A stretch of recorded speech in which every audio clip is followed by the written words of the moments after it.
Ce module explique quand il convient de changer la périphérie de la Kerasoft IC et comment réaliser ce changement. La périphérie peut être cambrée ou aplatie indépendamment de la courbe de base en une série de 4 étapes. Il est important de se rappeler que les modifications périphériques ne doivent pas être utilisées simplement pour serrer ou relâcher une adaptation. Ajuster l'adaptation devrait se faire tout d'abord en modifiant la courbe de base de la lentille à périphérie standard. Voyons les cas pour lesquels une modification de périphérie est nécessaire. Selon les instructions du Morocco AV, une lentille Kerasoft IC bien adaptée permet une bonne adaptation sur l'œil, un bon niveau de confort et un excellent niveau d'acuité visuelle. Une lentille à périphérie standard s'adaptera à la majorité des formes cornéennes irrégulières. Toutefois, pour certaines cornées irrégulières, la forme est telle que l'adaptation et l'acuité visuelle ne peuvent pas être optimales avec des lentilles à périphérie standard. Par exemple, une lentille adaptée avec périphérie standard et qui donne une bonne acuité visuelle peut présenter des caractéristiques d'adaptation plate. Resserrer la courbe de base améliore l'adaptation, mais l'acuité visuelle présente alors les caractéristiques d'une adaptation serrée, ne s'améliorant que juste après le clignement. Dans cet exemple, la seule façon d'obtenir une adaptation optimale est de changer la périphérie. L'optométriste Lynn White va nous montrer comment faire. Le processus de changement de périphérie est très simple. À partir de la série d'essais, déterminez quelle lentille à périphérie standard procure la meilleure acuité visuelle. Ce sera la courbe de base pour la commande finale. Trouvez ensuite la lentille qui donne la meilleure adaptation en termes de rotation de la marque laser et de mouvement. Ceci déterminera la quantité de changement périphérique requis. Calculez la différence de courbe de base entre ces deux lentilles. Les pas de périphérie sont équivalents à des changements de 0,20 de la courbe de base.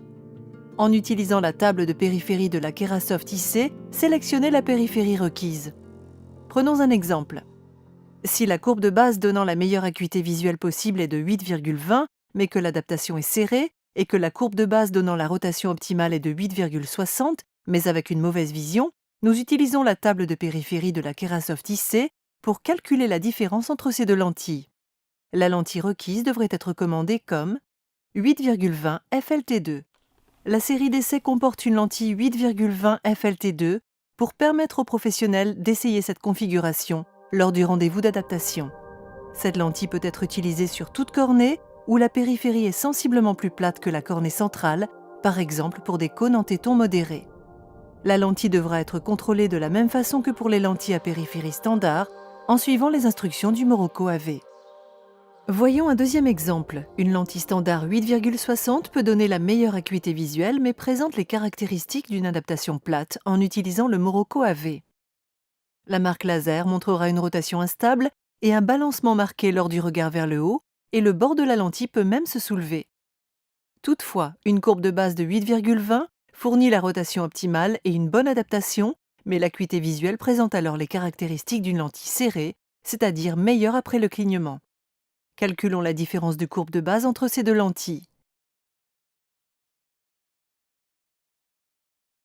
Dans ce cas, la lentille requise serait 8,60 STP2.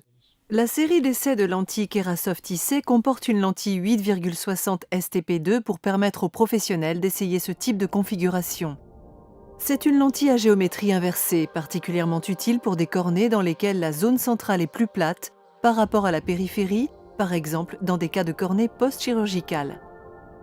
Si la lentille à périphérie non standard dont vous avez besoin ne se trouve pas dans la série d'essais, contactez le service client du laboratoire pour commander cette lentille. En résumé, la forme de certaines cornées, par exemple des cônes en téton modéré et des cas post-chirurgie, peut signifier qu'une lentille à périphérie standard ne permettra ni une adaptation optimale, ni un bon niveau d'acuité visuelle. Dans ces cas, aplatir ou resserrer respectivement la périphérie donnera une acuité visuelle optimale et satisfera à tous les critères du Morocco AV. Vous êtes parvenu à la fin des modules principaux d'adaptation de la Kerasoft IC. La plupart des cas de cornées irrégulières peuvent être pris en charge avec succès en utilisant les méthodes décrites jusqu'ici, en utilisant des lentilles à périphérie standard et en ne changeant la périphérie que si c'est nécessaire. Toutefois, si vous ne pouvez pas obtenir une adaptation acceptable avec les méthodes décrites, c'est sans doute parce que la forme de la cornée est complexe et que la lentille nécessite d'autres modifications, comme dans le cas d'ectasie naturelle avancée et de cornée post-chirurgicale. Pour équiper ces cas, allez à la section Adaptation avancée où vous verrez comment modifier la périphérie de la lentille Kerasoft IC en utilisant des techniques telles que le contrôle de l'adaptation par secteur.